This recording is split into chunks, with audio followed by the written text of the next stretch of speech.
Yo, salut à tous, c'est Authentique, j'espère que vous allez bien. On se retrouve donc pour le top manga vorace du mois de juillet avec trois catégories, le top 10, la catégorie mention honorable et la catégorie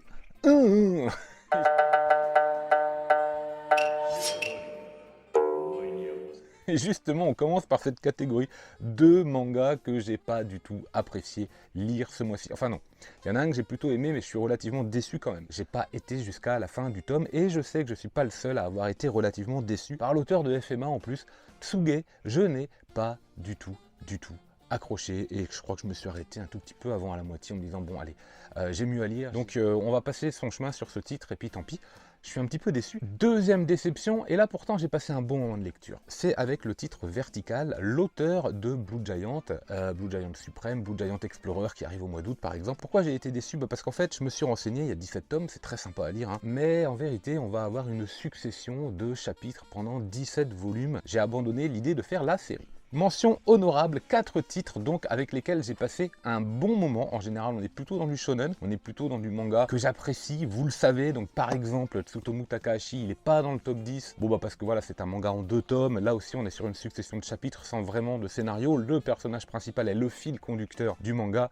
Mais ça reste du Takahashi, c'est très bien dessiné et je le trouve très malin. All In One avec pour l'instant ce héros très banal qui fait des combats dans la rue et qui est assez intéressant à suivre. Moi j'ai plutôt aimé. Oh là là, d'ailleurs en parlant de ça, mea culpa, la semaine dernière j'ai dit que Koji Seo était l'auteur de Genesis. Mais n'importe quoi, on s'embrouille. Koji Mori évidemment, bien sûr. Chasse aux cadavres était également une très bonne lecture, affaire à suivre. Celui-ci aurait pu rentrer dans le top 10, mais le top 10 est monstrueux. Et Gash Bell, une nouveauté à venir fin août chez Meian. Et ben j'ai beaucoup aimé ce shonen également, donc voilà. Mention honorable pour ces 4 tomes qui sont aux portes en fait du top 10 tout simplement. Et vous l'avez vu lors du dernier achat manga, mais le mois de juillet était monstrueux niveau achat manga, donc il va falloir être très malin niveau budget. Et justement, le code Rakuten vous permet de récupérer 10 € pour 20 € d'achat. Et utilisez-le, il est dans la description. Allez, le top 10, 10e place avec un titre français. Et vraiment une mention spéciale à Just Louis pour Red Flower. C'est très bon au niveau scénario, au niveau rythme, au niveau dessin. Bien sûr, tous ces titres-là, j'en ai parlé dans les mangas voraces. Si vous voulez en apprendre davantage, je vous invite à aller voir les vidéos. Mais Red Flower, ah ouais, cet univers tribal, ce trait maîtrisé, alors que le dessinateur, enfin l'auteur en tout cas, ne dessine pas depuis très longtemps. Je vous invite d'ailleurs à aller voir sur la chaîne de Ed l'épisode Comme à la maison avec l'auteur justement Just Louis. C'est très intéressant. Et honnêtement, vous avez un manga, c'est quasiment un sans faute sur ce tome 1, très shonen bien sûr, ultra rythmé, dynamique et vif. 10e place. 9e place avec un titre. Je me suis marré avec ce tome, je m'y attendais pas et je regrette de ne pas avoir commencé la série quand elle a commencé parce que il y a beaucoup de tomes là, je crois qu'on est à 17 ou 18 chez un éditeur que je ne connais pas bien.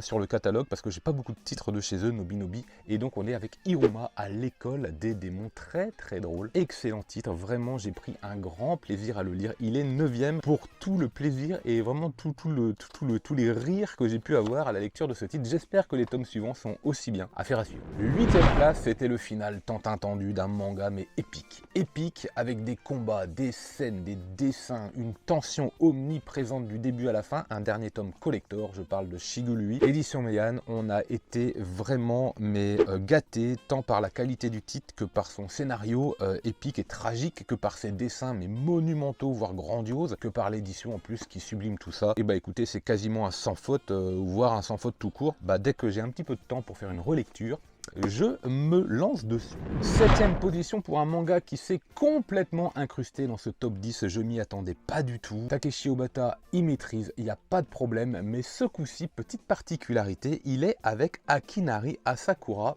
le jeune romancier le plus en vue au Japon. Et honnêtement, Showa Shoten, c'est une vraie réussite dans la même veine que Bakuman. C'était délicieux à lire. J'attends vraiment impatiemment les tomes 2, 3, 4 pour avoir une idée globale, savoir vers où va partir le titre. Mais le premier était très convaincant, 7e place ce mois-ci. Alors 6e place pour Blackjack dans son édition impeccable, ultra qualitative. Le petit signet, grand format, cartonné, quelques pages couleurs, succession de chapitres où on va suivre les aventures de ce médecin japonais assez étrange et ultra talentueux à travers la société de l'époque dans les années, je sais plus, 50-60, je sais plus trop au niveau de la date, mais enfin en tout cas l'après-guerre. Tezuka va forcément aborder des thèmes d'époque, c'est un petit peu vintage, même dans le trait, même dans le fond, ça reste ultra agréable à lire. Je vous invite à découvrir. Je vous invite à découvrir, si vous n'avez pas envie de vous ruiner dans le budget, vous pouvez de toute façon faire l'acquisition des tomes 1 et 2 par exemple. Vous regretterez pas de posséder Blackjack et de pouvoir en lire au moins quelques chapitres. 5e place maintenant pour un auteur que j'ai découvert très récemment, Yoshi Alotsuge, et j'ai vraiment adoré Saisi par la nuit. Alors j'ai été beaucoup moins convaincu par Les Fleurs Rouges, j'ai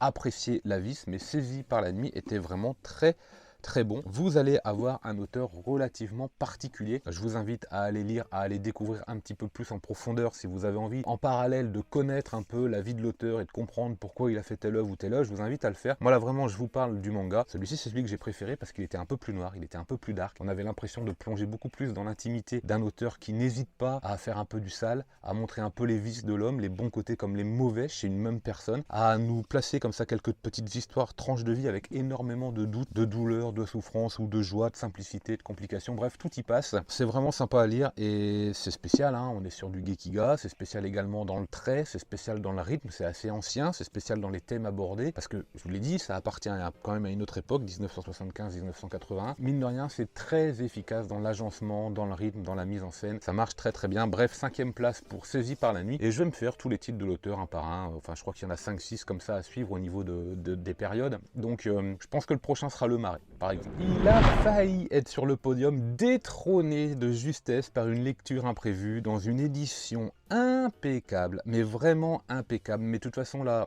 le podium il est fou aussi. Je vous parle de Arion aux éditions Naban. Arion c'est aussi par l'auteur de Venus Wars par exemple. Édition très grand format donc, avec là aussi quelques pages couleurs, un style plutôt vintage hein, pour une œuvre qui date de 1979 et qui va vous exporter loin du Japon dans le temps et dans l'espace, puisqu'on se retrouve en Grèce pendant la mythologie avec Arion qu'on va suivre et qui va un petit peu être le témoin de la guerre entre les dieux et notamment entre celle de Hadès, de Zeus et de Poséidon. Et Arion est un petit peu le lien entre tout ça. J'en dis pas plus, je veux pas forcément trop spoiler, mais ce qui est vraiment excellent d'abord, c'est le rythme, que la mise en page, elle est géniale. Le rythme, il est génial également. Ça va vite, puis des fois, il y a beaucoup plus de narration, beaucoup plus de texte, puis ça repart, ça se relance. Je vous l'ai dit, l'édition est ultra confortable et sublime la lecture. Mais pour le coup, vraiment sublime la lecture.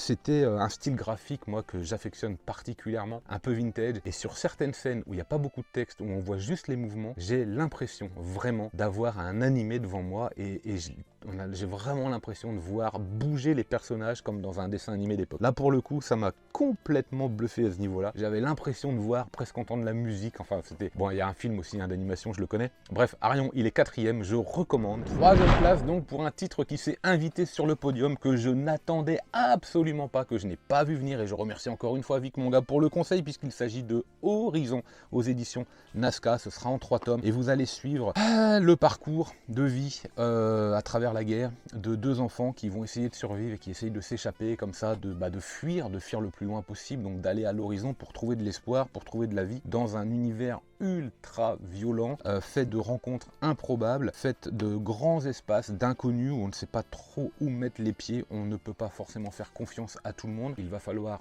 vivre, il va falloir survivre surtout et se méfier, puisque automatiquement on se rend compte au fur et à mesure des pages que le mode prédateur, même chez nos enfants, s'active très vite et on devient très méfiant. Le danger semble pouvoir arriver de partout. Un trait plutôt fin avec des expressions qui sont assez marquantes. On a l'impression de ressentir le vide dans les yeux des enfants qui ont subi des choses atroces. Je m'impatiente de découvrir la suite, la fin, la conclusion de ce titre qui m'aura bluffé en tout cas avec son bien. Seconde place, de nouveau chez Meian avec un tome collector qui conclut un thriller incroyable. C'est un sans faute dans le fond, dans la forme, dans le dessin, dans le rythme, dans la narration. Gannibal et son tome 13. Je vous parle pas du final, hein, on est d'accord, mais lisez Gannibal du début à la fin si vous avez jamais lu, si vous ne possédez aucun manga. Je vous invite à faire l'acquisition des 13 tomes d'un coup, surtout si vous aimez le thriller, les enquêtes policières. Allez-y, le dessin il est fourni, il est chargé, l'histoire elle est sans faute, hein. Ça reste un manga qui est une série courte dans un genre où il faut que ce soit relativement court pour que le scénario tienne la route. Donc le manga tient toutes ses promesses, je trouve, à ce niveau-là. Et il n'y a pas beaucoup de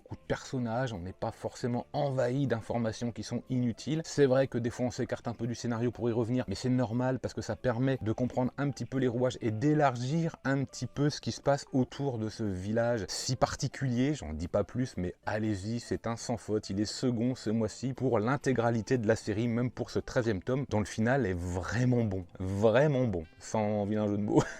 Et il est temps d'aborder la première place, celui qui vraiment a dominé les autres. Quand même, le classement était hyper balèze à faire. Là aussi, c'est un titre vintage, après Saisi par la nuit, après Blackjack, après Arion, donc un top 10 quand même plutôt axé sur des titres anciens. Là, c'est encore le cas, avec la lecture intégrale de ce pavé Lone Wolf on Cub, avec la vie d'un samouraï et de son fils, qui parcourent un peu les chemins comme ça du Japon en tant que gros nain, et qui vont faire des différentes rencontres, plus ou moins heureuses, souvent malheureuses d'ailleurs, et qui vont devoir lutter pour survivre tout en respectant leur ligne de conduite. Forcément, les personnages ont un background que je ne dévoilerai pas, je vous laisse la surprise. On a beaucoup de variations comme ça au niveau de la mise en page. On a beaucoup de variations également au niveau du rythme, comme pour Arion, ça va s'accélérer par moments avec une absence de texte et ça va ralentir avec pas mal de discours, pas mal de dialogues, plutôt philosophiques d'ailleurs. C'est beaucoup de discussions amènent à la réflexion, mais même pour vous, c'est vraiment sympa, c'est énorme, c'est excellent. 700 pages de plaisir et j'ai encore pour l'instant